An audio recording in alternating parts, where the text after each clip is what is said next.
um deste? Sou louca pelo meu.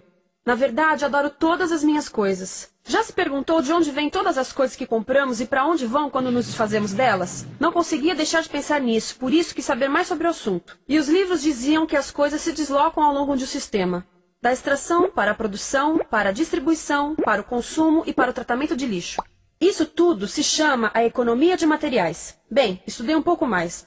Eu passei 10 anos viajando pelo mundo atrás de pistas de onde vêm as nossas coisas e para onde vão. E sabe o que eu descobri? Esta não é toda a história. Falta muita coisa nessa explicação.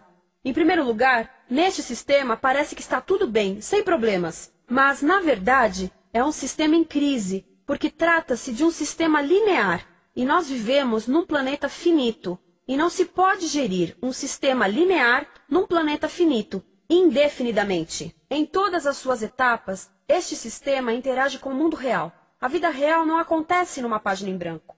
Interage com sociedades, culturas, economias, o ambiente. E durante as etapas, a vida vai se chocando contra seus limites. Limites que aqui não vemos porque o diagrama está incompleto.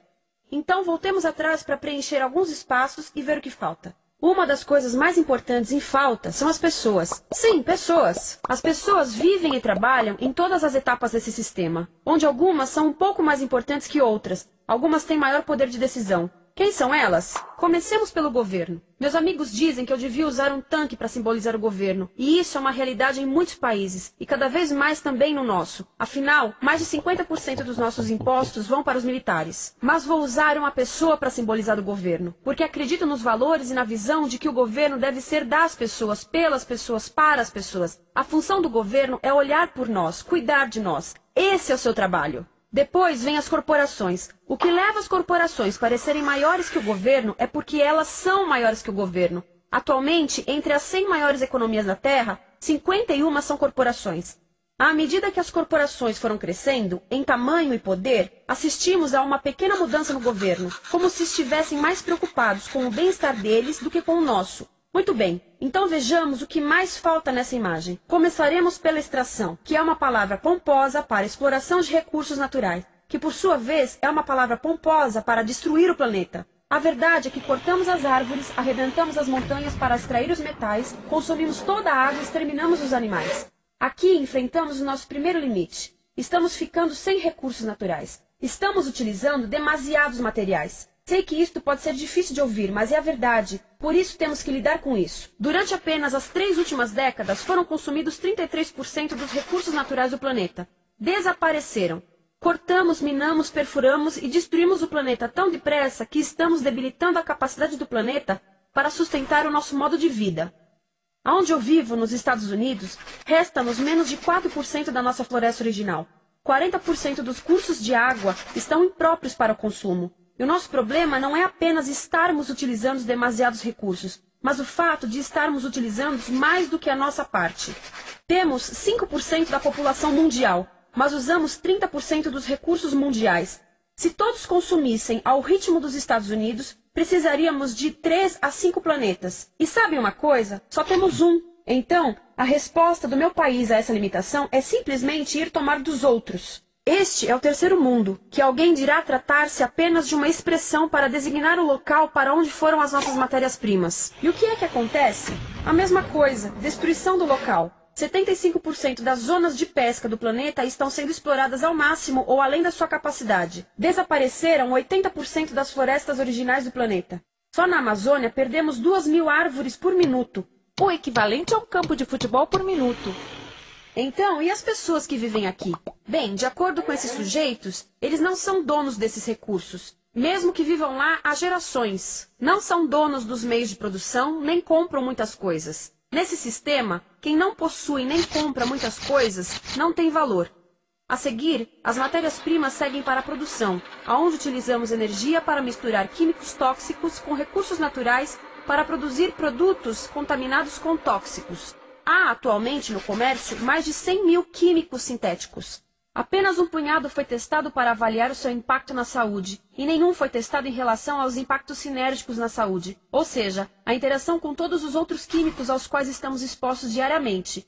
Por isso, desconhecemos o impacto total deles na saúde e no ambiente. Mas sabemos uma coisa: os tóxicos entram e saem. Enquanto continuarmos a introduzi-los nos nossos sistemas de produção industrial, continuaremos a inserir esses tóxicos nos produtos que levamos para nossas casas, trabalho e escolas, e claro, para nossos corpos. Como os BFRs, ou retardantes de incêndio à base de brometo, que tornam as coisas mais resistentes ao fogo, mas são super tóxicos. São neurotóxicos, ou seja, tóxicos para o cérebro. O que é que estamos fazendo usando esses químicos? Apesar disso, os usamos em nossos computadores, eletrodomésticos, sofás, colchões e até alguns travesseiros. Sim, pegamos nossos travesseiros, os revestimos com neurotoxinas, levamos para casa e dormimos por 8 horas com eles. Não sei, mas acho que num país com tanto potencial, poderíamos ter uma maneira melhor de evitar que as cabeças peguem fogo à noite. Sabia que essas toxinas vão se acumulando ao longo da cadeia alimentar e se concentram nos nossos corpos? Sabe qual é o alimento do topo da cadeia alimentar com o nível mais elevado de químicos tóxicos? O leite materno. Isto significa que os menores membros das nossas sociedades, os nossos bebês, recebem as maiores doses de químicos tóxicos das suas vidas a partir do leite das suas mães. Não acha que é uma incrível violação? A amamentação deveria ser o mais importante ato humano de nutrição. Deveria ser algo sagrado e seguro. A amamentação continua a ser o melhor e as mães devem amamentar, mas nós deveríamos proteger esse ato. Eles deviam protegê-lo. Eu pensava que zelavam pelos nossos interesses. As pessoas que mais sofrem com esses produtos químicos são os trabalhadores das fábricas. Muitos são mulheres em idade reprodutiva que trabalham com toxinas que afetam a gestação, carcinogênicos e muito mais. Agora eu pergunto: que tipo de mulher em idade reprodutiva trabalharia num emprego deste, exposta a estas toxinas, a não ser uma mulher sem outra alternativa? Essa é uma das maravilhas desse sistema. A erosão dos ecossistemas e economias locais aqui garante um fluxo constante de pessoas sem alternativas. No mundo, há 200 mil pessoas por dia se deslocando de ambientes que as sustentaram ao longo de gerações para cidades, onde muitas vivem em bairros de lata, à procura de emprego, por mais tóxico que seja. Não só os recursos são desperdiçados ao longo desse sistema, mas também pessoas, comunidades inteiras são desfeitas. Sim, as toxinas entram e saem. Muitas delas saem das fábricas em produtos, e muitas mais saem como subprodutos, ou poluição, e estamos falando de muita poluição. Nos Estados Unidos, as indústrias admitem liberar mais de 1.800.000 quilos de químicos tóxicos por ano. Deve ser muito mais, porque isso é o que eles admitem. Trata-se de outro limite, porque quem quer ver e respirar 1.800.000 quilos de químicos tóxicos por ano? Então o que eles fazem? Mudam as fábricas poluidoras para o estrangeiro, para poluir outros países. Mas, surpresa, grande parte dessa poluição volta para nós trazida pelo vento. E o que acontece depois de todos os recursos naturais serem transformados em produtos? Passam por aqui, para a distribuição, o que significa vender todo o lixo contaminado com toxinas o mais rápido possível.